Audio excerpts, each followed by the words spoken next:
ప్రియమైన తండ్రి, వేల్పులలో నీ వంటి వారెవరని, పరిశుద్ధతను బట్టి నీవు మహానీయుడవని, స్తుతి కీర్తనలను బట్టి పూజ్యుడవని నిన్ను ఆరాధించి పూజిస్తూ, నాకిచ్చిన రక్షణకై స్తోత్రం చెల్లిస్తూ, అమూల్యమైన మీ రక్తధారల కోసం హృదయమారా మీకు వందనాలు చెల్లిస్తూ, ఈ సమయాన్ని మీ హస్తాలకు అప్పగించుకుంటూ, నజరేయుడైన యేసుక్రీస్తు నామంలో స్తుతించి ప్రార్థించి వేడుచున్నాము తండ్రి.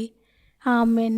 జనవరి 30 ఎడారిలో సెలయేర్లు అనుదిన ధ్యాన మాలిక. చెట్టునకు మంచు ఉన్నట్లు నేను అతని కుందును. హోషేయ గ్రంథం 14వ అధ్యాయం 5వ వచనం. మంచు కురవడం వల్ల ఎంత తాజాదనం! భూమిని నూతనపరచడానికి అది ప్రకృతి అందించే కానుక. మంచు రాత్రిలో కురుస్తుంది. అది లేకుంటే మొక్కలు ఎదగవు. బైబిల్లో ఈ మంచుకున్న విలువకి గుర్తింపు ఉంది. దీన్ని ఆత్మీయ తాజాదనానికి సాదృశ్యంగా వాడారు. ప్రకృతి మంచును కురిపించినట్టే దేవుడు తన ప్రజలకు క్రొత్త శక్తిని, ఉత్సాహాన్ని ఇస్తుంటాడు. తీతు 3:5లో ఈ ఆత్మీయ తాజాదనాన్ని గురించిన ప్రసక్తి పరిశుద్ధాత్మని పరిచర్య గురించి చెప్పే సందర్భంలో కనిపిస్తుంది. పరిశుద్ధాత్మ నూతన స్వభావమును కలుగచేయును. చాలామంది దైవ సేవకులు కూడా ఈ పరలోకపు మంచుకున్న ప్రాముఖ్యత గురించి పట్టించుకోరు. అందువల్ల వాళ్లలో స్వచ్ఛత, చురుకుదనం ఉండవు. మంచు లేక వాళ్ళ ఆత్మలు తోటకూర కాడల్లాగా వేలాడుతూ ఉంటాయి. నా తోటి సేవకులారా, భోజనం చేయకుండా శ్రమించి పనిచేస్తుంటే కూలివాడి గతి ఏమవుతుందో మీకు తెలుసు కదా. అలానే పరలోకపు మన్నాను తినకుండా తన తోటివారికి వాక్యపరిచర్య చేయబూనుకునే వాళ్ళ గతి కూడా అంతే. అప్పుడప్పుడు ఆత్మీయ ఆహారం తీసుకుంటామంటే కుదరదు. ప్రతినిత్యం పరిశుద్ధాత్మ సహాయంతో నువ్వు నూతనత్వం పొందాలి.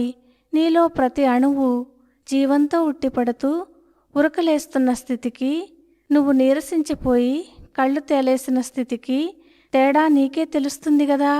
నిశ్చలమైన ధ్యానం, వాక్యాన్ని వంటబట్టించుకునే శ్రద్ధ నీ మీద మంచు కురవడానికి సహాయం చేస్తాయి.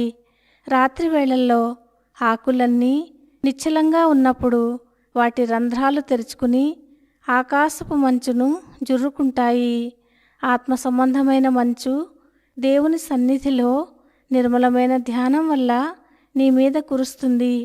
ఆయన సన్నిధిలో ధ్యానముద్ర వహించు. తొందరపాటు మంచును అడ్డగిస్తుంది. నీ ఆకులన్నీ మంచులో తడిసేదాకా ఆయన సన్నిధిలో వేచి ఉండు. ఆ పైన నీ విధి నిర్వహణకు తాజాదనంతో, క్రీస్తులో చురుకుదనంతో, ఉత్సాహంతో బయలుదేరి వెళ్ళు. వేడిమి గాని గాలి గాని ఉన్నప్పుడు మంచు కురవదు. వాతావరణం చల్లారాలి, గాలి స్తంభించాలి.